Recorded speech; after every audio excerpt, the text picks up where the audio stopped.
Welcome to This is News with David Thomas, and we're doing a docu-series with our friend Vincent Lyn from the Economic and Social Council of the United Nations and the International Human Rights Commission, who is overseas right now. How are you doing, sir? I'm good. I'm tired, but I'm good. I understand that. It's 10 o'clock over there now. Yeah. Let's talk about the atrocities in Bucha.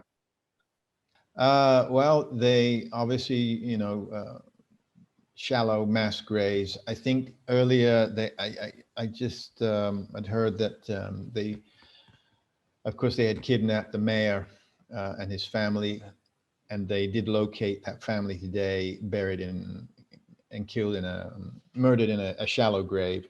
So they're finding people, like hogtied and shot at close range. Also, I think situations of young girls as young as 10 being raped and mutilated, run over by tanks. Yeah, it's pretty atrocious.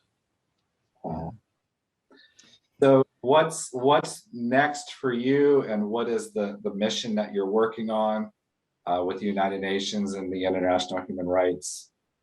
Where do you go from here?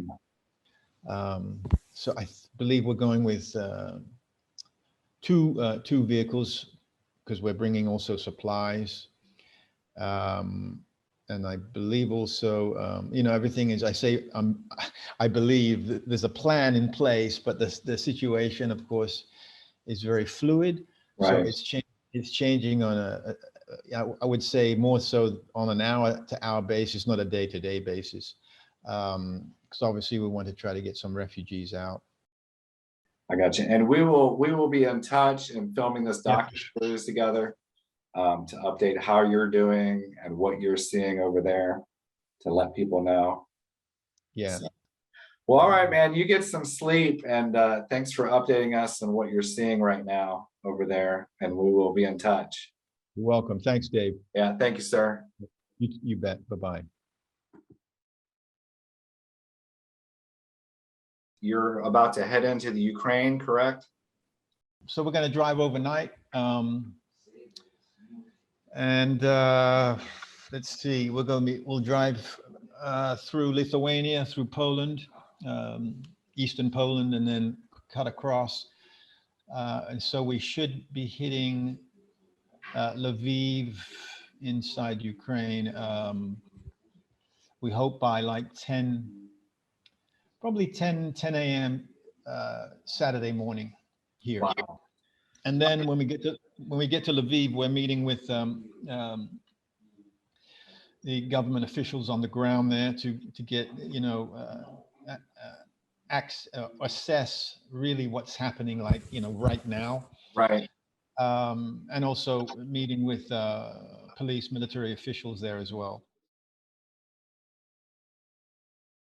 We're the lead vehicle. There are 5 of us on this team here. We have a lot of goods here and food and what have you, and all sorts of stuff, So yeah, we crossed into Lithuania quite a while back. We're probably a couple hours from the border of Poland. Wow. So we're moving along, sun's coming down. Yeah, so we're okay. Yeah. Can we talk about what's been discovered about Putin's war strategy of attacking civilians? The targeting will be throughout Ukraine. I mean, anywhere is a target at this moment. This is what we're hearing. Yeah. Gotcha. Okay. This is not good. No, not good at all. So what are your plans as soon as you get there? You're having people help you disperse the goods to the people? So we got to get it in the right hands. As we spoke yesterday, there's a lot of fever, always just rotten stuff. People can be so rotten.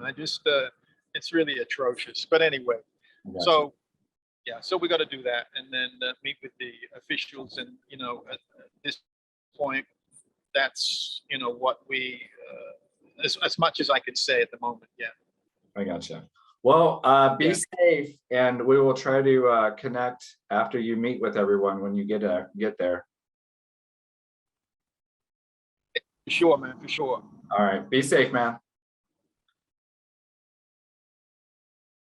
Is there a lot of talk about, I know we talked a little bit about this last episode, but is there a lot of talk now about their new war strategy of sort of just focusing on civilians as well and terrorizing them? When I arrived at the border yesterday, we got obviously into the Ukrainian side. And we were speaking with the Ukrainian troops. Slightly before we came in, a busload, like, Greyhound style sized bus, Right. full of Ukrainian children, were being brought into Poland to be taken for medical, like to the hospital. All of the children had had their teeth smashed out by Russian troops. Many of the young girls had been raped incessantly by Russian troops. And this was throughout every child on the bus, so every child on the bus had their teeth smashed out. Yeah, and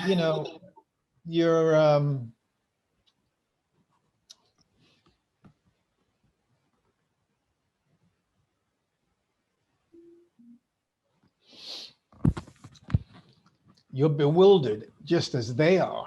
Right. They're finding now from that massacre that happened at the train station, the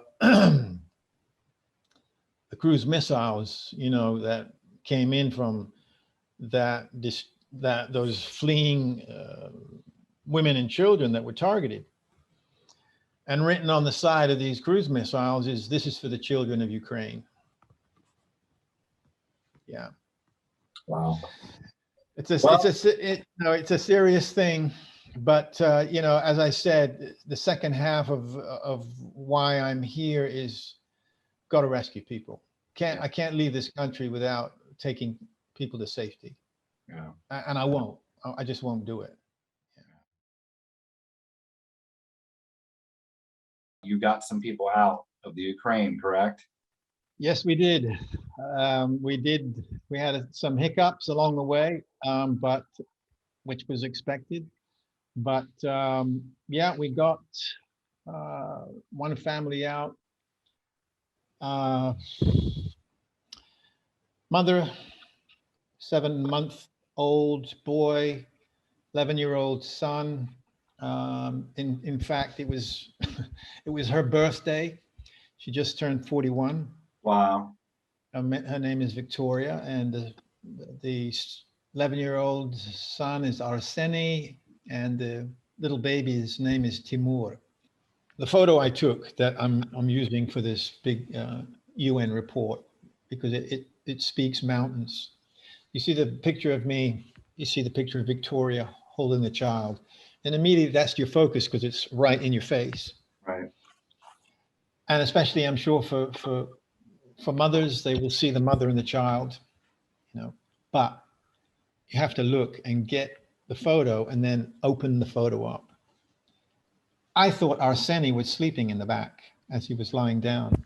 He's not sleeping. His eyes are 3/4 open. And when I look at his eyes, he's staring off into, I don't know where. And I've seen the look on children who've been traumatized by war before. And he has that, it's hiding there. I see that 1,000-yard kind of stare, Right. up in the distance. And so these children are going to, And speaking with the chief minister today at Parliament, you know, this is one going to be, and he was very honest. He said, you know, here in Latvia, yeah, we're doing one great things and helping these people. He says, but we don't have the apparatus. We don't have the skilled professionals, the psychologists, we don't have enough, and certainly with the skills to help these children that have been traumatized by war and the things that they have seen and had to experience. So these children are going to need, you know, this psychosocial care for weeks, for months. When you are there and you're hearing these stories firsthand, and this is what the chief minister said today. This is not 80 years ago. This is like immediate information. You can't hide from it anymore. Right. It's in your face. And he said, you know, they just arrested a Nazi. He's 101. And he's going to still be, he's going to get sent to jail or whatever happens. He's 101 years old. So I'm repeating what the minister said. If this takes 100 years, we're going to hold these people accountable.